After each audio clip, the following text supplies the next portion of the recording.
Good morning dear student, कैसे हैं आप सभी।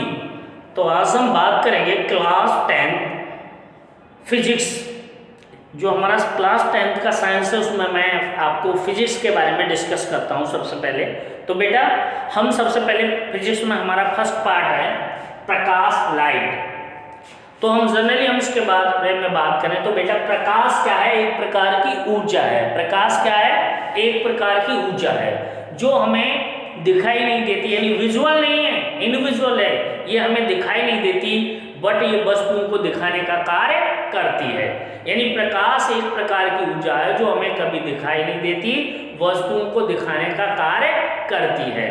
अब हम बात करें बेटा, जब ये प्रकाश होता है तो ये एक तरंगों के रूप में चलता है। कैसे चलता है? एक तरंगों के रूप में, और कण प्रकृति भी है। तो हम अभी जनरली ये मानते हैं कि एक तरंगों के रूप में चलता है। जब ये चलता है तो इनकी कुछ अपनी तरंगदैर्घ्य होती है, और उस तरंगदैर्घ्य की हम बात करें तो ये जो प्रकाश एक प्रकार की ऊर्जा है, और ये बेटा 7 रंगों से मिलकर के बना होता है। कितने? 7 रंगों से। इन 7 में हम इसको समझना चाहें तो विबग्योर वाला जो हमारा वर्ड है उसको हम यूज कर सकते हैं। तो इससे हमारा आ जाएगा विबग्योर। तो ये 7 कलर में डिवाइड होती है। इन 7 कलर की जो 7 कलर हैं, इन 7 कलर की जो तरंगदैर्घ्य होती है जिसे लैम्डा से डिनोट करते हैं, इस जो तरंगदैर्घ्य होती है बेटा वो 3800 एंगस्ट्रॉम से लेकर के 7800 एंगस्ट्रॉम तक होती है, यानी 78,000 एंगस्ट्रॉम तक होती है। अगर हम बात करें इस तरंगदैर्घ्य की बात करें बेटा तो इसकी 3800 से लेकर के 7800, कहीं कहीं लिखा हुआ जनरली बेटा 3900 से लेकर के 7800 एंगस्ट्रॉम, कहीं कहीं लिखा मिलेगा आपको 4000 एंगस्ट्रॉम से लेकर के ये यहाँ पर मिलेगा 7800 एंगस्ट्रॉम, और कहीं कहीं मिलेगा आपको 4000 एंगस्ट्रॉम टू 8000। यानी अगर हम बात करें तो इस तरीके से ये क्या है बेटा? तरंगदैर्घ्य होती है। तो तरंगदैर्घ्य जो प्रीवियस हमारा जो क्लास था जिसकी हम बात करें, जो 9 था, उसमें हमने बताया था कि कोई भी 4 तरंग होती है तो उसमें कुछ पार्ट्स होते हैं, यानी b बराबर n लैम्डा, इनका रिलेशन बताया तो उनकी चाल होती है। ये क्या है? इनकी आवृत्ति है, और ये क्या है? तरंगदैर्घ्य। यानी हम ये समझें तो एक तरंगदैर्घ्य होती है और एक आवृत्ति होती है और इसकी चाल होती है। तो अगर हम किसी भी तरंग की अगर चाल को निश्चित कर दें तो उसकी जो आवृत्ति होती है n, वो क्या होती है? 1 लैम्डा के इक्वल होती है। ये हमारा मोस्ट पार्ट है कि अगर हम बात करें कि आवृत्ति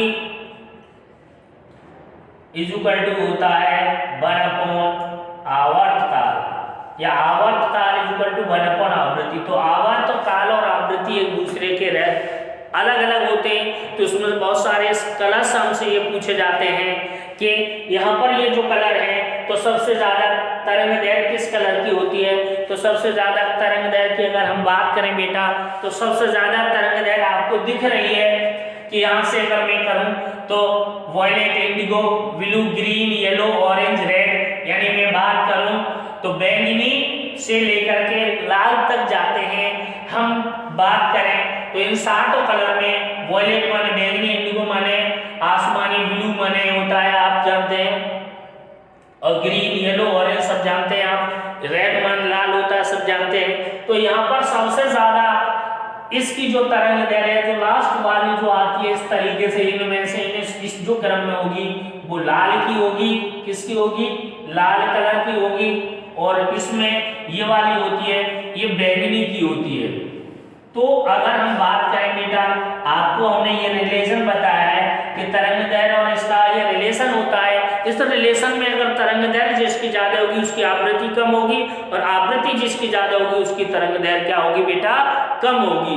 तो इस बेस पर हम इसको डिस्कस कर सकते हैं। अब हम बात करते हैं यहाँ पर प्रकाश की, जो प्रकाश है उसके कुछ गुणों की बात करें तो हम सीधे हमें यहाँ पर एक क्वेश्चन पूछा जाता है कि ये बताओ किस कलर की तरंग है सबसे ज्यादा उड़ाती है, तो आप जनरली आंसर दे देंगे कि लाल कलर। आपसे ये क्वेश्चन पुट अप किया जाएगा कि बेटा यहाँ पर कि जो रेलवे पर जो झंडियां होती हैं वो किस कलर की है, जो हम ये कह सकते हैं कि खतरे का निशान किस कलर का होता है या खतरा किससे डिनोट किया जाता है, तो रेड कलर से। रेड कलर है उसका जो स्कैटरिंग यानी इजीली नहीं होता। समझ में आ रहा है? तो आज हम बताएं इन जो 7 कलरों के बाद हम बताएं यहाँ पर प्रकाश के गुण, इसके बारे में बात करेंगे बेटा। प्रकाश के गुण,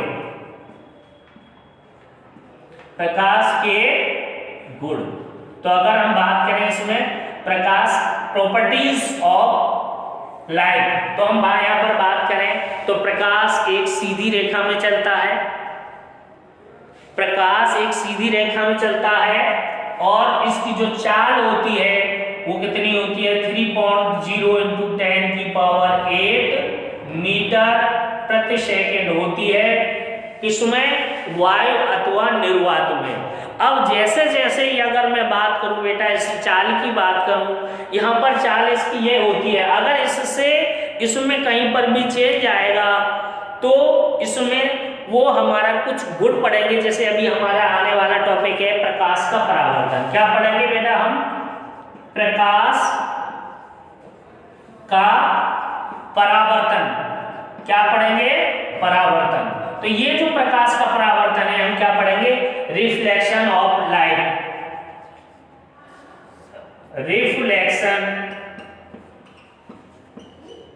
ऑफ लाइट। तो ये जो बेटा रिफ्लेक्शन ऑफ लाइट है वो प्रॉपर्टी ऑफ स्पीड पर है, यानी स्पीड होती है जो प्रकाश की चाल होती है उसके चेंज होने पर ही ये जो गुण है यानी अपवर्तन, परावर्तन, व्यतिकरण, विवर्तन, इनमें चेंज उसी के बेस पर आता है। तो ये होता क्या है, ये क्यों होता है परावर्तन? क्योंकि ये जो प्रकाश की चाल है वो निर्वात या वायु के लिए होती है बेटा, एयर के लिए होती है। अगर अदर कोई मीडियम होता है तो इसमें चेंज होता है। वैसे तो जो निर्वात होता है उससे कुछ वायु में आती है तो कुछ इसमें चेंज हो जाती है। जनरली फिर हम क्या मानते हैं कि जितनी थी उतनी की उतनी ही रहती है, इसमें चेंज नहीं आता। लेकिन जब ये किसी मीडियम में जाती है या जाके टकराती है तो प्रकाश की चाल में परिवर्तन आ जाता है। जब परिवर्तन आता है तो उसमें से कुछ घटनाएं होती हैं जिनकी हम बात करने वाले हैं, प्रकाश का परावर्तन और प्रकाश का अपवर्तन। तो सबसे पहले हम बात करेंगे बेटा यहाँ पर प्रकाश का परावर्तन। पहले हम बात करेंगे यहाँ पर प्रकाश का परावर्तन। परावर्तन में क्या होता है बेटा कि जब भी कोई प्रकाश किरण आती है यानी रिफ्लेक्शन ऑफ लाइट की अगर हम बात करें तो यहाँ पर क्या होता है कि यहाँ पर कोई एक चिकना तल होता है जिसे हम मिरर ले सकते हैं, जिसका नाम हम दे देंगे एम डैश। यहाँ पर कोई अभिलंब ले लेंगे एन डैश। यहाँ पर हम लिखते हैं जब कोई प्रकाश किरण, यानी अगर हम इसकी बात करें तो यहाँ पर क्या हो जाएगा कि जब भी कोई प्रकाश किरण आएगी, यहाँ से आने वाली एक किरण होती है आपतित किरण कहलाती है और जाने वाली एक किरण क्या होती है? परावर्तित किरण कहलाती है। तो आने वाली इस किरण को हम क्या बोलते हैं? आपतित किरण। अगर आपको उधर नहीं दिख रहा है तो मैं इस साइड में इधर बना ले रहा हूँ, इसको मैं यहाँ बनाता हूँ। देखिए यहाँ पर ये कोई मिरर होता है, यहाँ पर ये करके पॉलिश किया हुआ होता है, इस तरीके से दिखा देते हैं। इसे एम लिखते हैं, इसे एम डैश लिखते हैं। यहाँ अभिलंब होता है, इसका नाम एन डैश रख दिया। आने वाली किरण को आपतित किरण बोलते हैं। आई और उसी माध्यम में टकरा करके ऐसे चली गई। तो आने वाली इस किरण है, इसे हम यहाँ से मान सकते हैं ए है और ये इस O पॉइंट पर टकरा करके और बी दिशा में चली गई। तो आने वाली किरण को इंसिडेंट रे और जाने वाली किरण को परावर्तित किरण बोलते हैं। तो ये क्या कहलाती है? इंसिडेंट या आपतित किरण। क्या कहलाएगी? आपतित किरण। और जो लौट करके जाएगी इसे बोलेंगे बेटा परावर्तित किरण। और आने वाली किरण अभिलंब के साथ जो कोण बनाती है उसे एंगल ऑफ इंसिडेंट बोलते हैं और इसे क्या बोलते हैं? एंगल ऑफ रिफ्लेक्शन, आई इसे क्या बोलते हैं, एंगल ऑफ आई, और इसे एंगल ऑफ आर।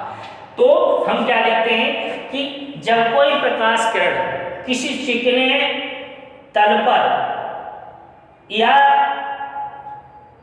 ये कह सकते हैं स्मूथ तल पर आकर टकराकर उसी माध्यम में लौट जाती है, तो उसे हम क्या कहते हैं बेटा, प्रकाश का परावर्तन कहते हैं।